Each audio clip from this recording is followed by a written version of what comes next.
Assalamualaikum warahmatullahi wabarakatuh. Hai anakku kelas 6, dimanapun kalian berada, apa kabarnya? Semoga kalian tetap sehat dan semangat belajar dari rumah.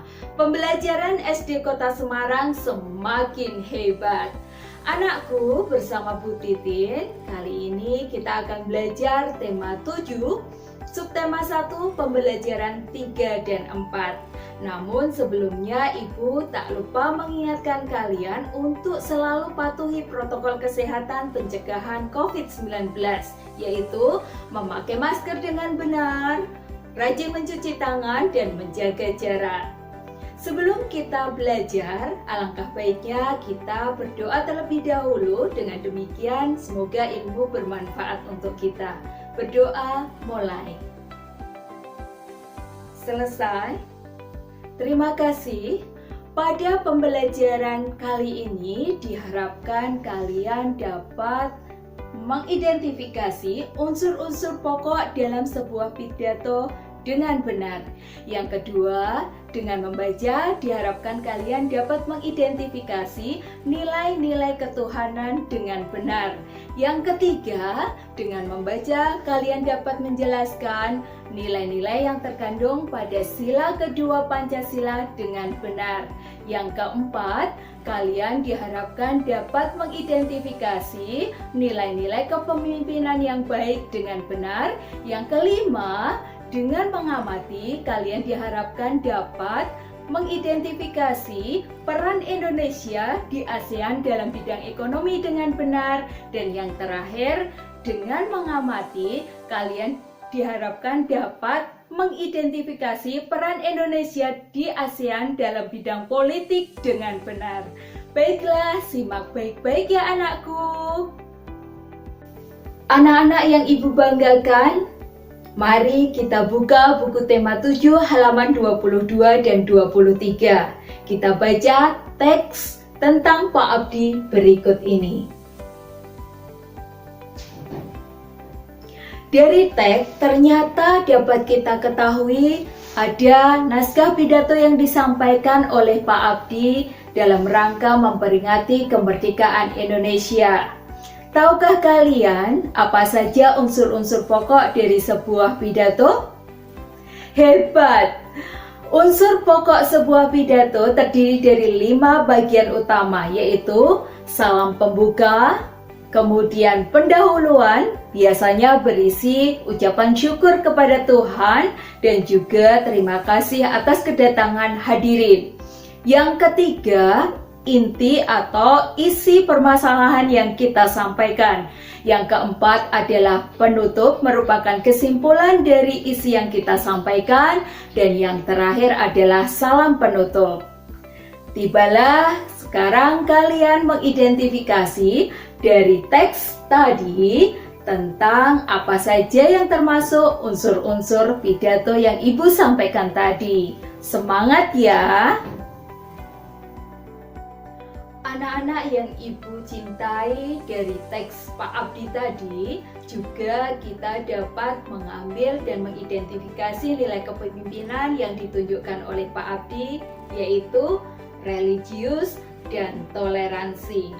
Pak Abdi selalu memberikan teladan kepada warganya untuk taat beribadah serta bersyukur kepada Tuhan Yang Maha Esa, dan tak lupa menjalin toleransi kepada orang lain yang berbeda agama. Dari nilai itu sesuai dengan pengamalan sila pertama Pancasila yang dilambangkan oleh bintang.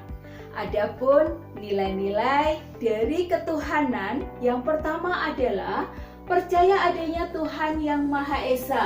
Yang kedua, saling menghormati dan bekerja sama antar pengemeluk agama dan kepercayaan yang berbeda-beda. Yang ketiga, membina kerukunan hidup antar sesama agama dan kepercayaan. Yang keempat, saling memberi kesempatan orang beribadah sesuai dengan agama dan kepercayaannya. Dan yang terakhir, kita tidak boleh memaksakan suatu agama ataupun kepercayaan kepada orang lain.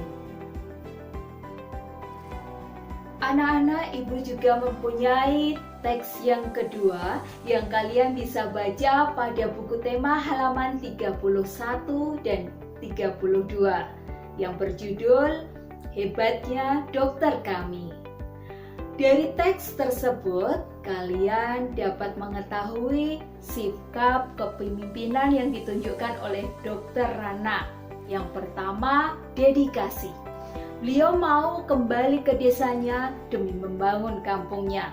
Yang kedua, tanggung jawab ditunjukkan dengan kerja keras sebagai seorang dokter. Yang ketiga, suka menolong. Beliau menolong semua warga yang tidak mampu. Dan yang keempat adalah rendah hati. Beliau mau hanya dibayar dengan barang-barang bekas dan tanpa meminta imbalan apapun. Dari sikap-sikap Dr. Rana tadi, sesuai dengan pengamalan sila kedua Pancasila, yaitu kemanusiaan yang adil dan beradab, yang dilambangkan dengan gambar rantai. Anak Ibu yang luar biasa, dari sikap Dr. Rana tadi, kita dapat mengidentifikasi dan menjelaskan nilai-nilai yang terkandung pada sila kemanusiaan yang adil dan beradab. Nilai-nilai tersebut yang pertama adalah persamaan harkat dan martabat manusia. Yang kedua adalah persamaan derajat hak kewajiban antar sesama manusia tanpa membeda-bedakan sara. Yang ketiga adalah saling mencintai sesama manusia. Yang keempat, mengembangkan sikap tenggang rasa. Yang kelima, tidak semena-mena terhadap orang lain. Yang keenam, menjunjung tinggi nilai kemanusiaan. Dilanjutkan, gemar melakukan kegiatan kemanusiaan. Yang kedelapan, berani membela kebenaran dan keadilan. Dan yang terakhir, mau menghormati dan bekerja sama dengan negara lain. Sebagai latihan, silakan kalian menyebutkan sikap-sikap yang ada di masyarakat yang menunjukkan pengamalan sila kedua. Salah satu penerapan sila kemanusiaan yang adil dan beradab tadi, yaitu menghormati dan bekerja sama dengan negara lain.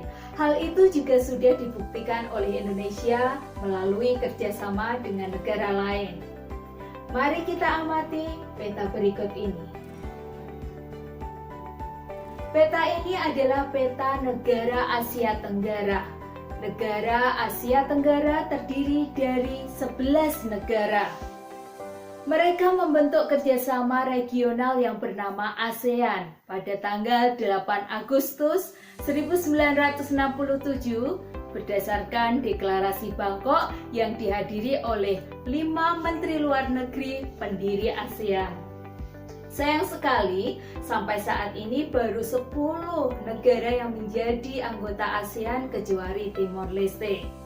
Dapatkah kalian menyebutkannya? Pasti bisa. Namun, kita akan membahas tentang peran Indonesia di bidang ekonomi dalam kerjasama ASEAN yang telah dilakukan. Indonesia telah memberikan sumbangsih yang banyak sekali terhadap kerjasama ASEAN di bidang ekonomi khususnya. Di antaranya, yang pertama adalah sebagai pendiri organisasi AFTA dan APEC.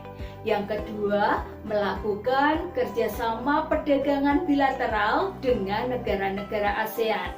Yang ketiga adalah melakukan ekspor dan impor komoditas dengan negara-negara ASEAN. Yang keempat, menyelenggarakan pertemuan menteri ekonomi ASEAN. Dan yang kelima, mendirikan proyek bersama ASEAN, salah satunya ada di Indonesia. Anak ibu yang hebat tidak hanya di bidang ekonomi. Indonesia memiliki peran luar biasa di bidang politik pada kerjasama ASEAN. Di antaranya adalah menyelenggarakan KTT ASEAN, mendukung kesepakatan kawasan Zovan, ikut penanggulangan nafsa di Asia Tenggara, mengadakan perjanjian ekstradisi, perjanjian kawasan bebas nuklir, mengirim duta dan konsul, mengikuti pertemuan Menteri Pertahanan ASEAN atau ADMM, dan ikut menyelesaikan sengketa di negara-negara ASEAN antara lain JIM di Kamboja, mengirim pasukan perdamaian Garuda di Vietnam, dan juga menyelesaikan masalah Moro di Filipina. Sebagai latihan, silakan kalian kerjakan pada halaman 35 pada buku tema 7. Tak terasa banyak sekali ilmu yang kita pelajari kali ini. Kalian sudah dapat mengidentifikasi unsur-unsur pokok pada sebuah pidato. Kalian dapat menyebutkan nilai-nilai kepemimpinan yang baik. Kalian bisa menyebutkan nilai-nilai ketuhanan. Kalian bisa menjelaskan nilai-nilai sila kedua Pancasila, yaitu kemanusiaan yang adil dan beradab. Kalian juga bisa menyebutkan peran Indonesia di bidang ekonomi pada kerjasama ASEAN, dan yang terakhir kalian sudah bisa menyebutkan peran Indonesia di bidang politik pada kerjasama ASEAN. Demikian perjumpaan kita kali ini, sampai ketemu lagi. Salam sehat, tetap semangat dan berprestasi.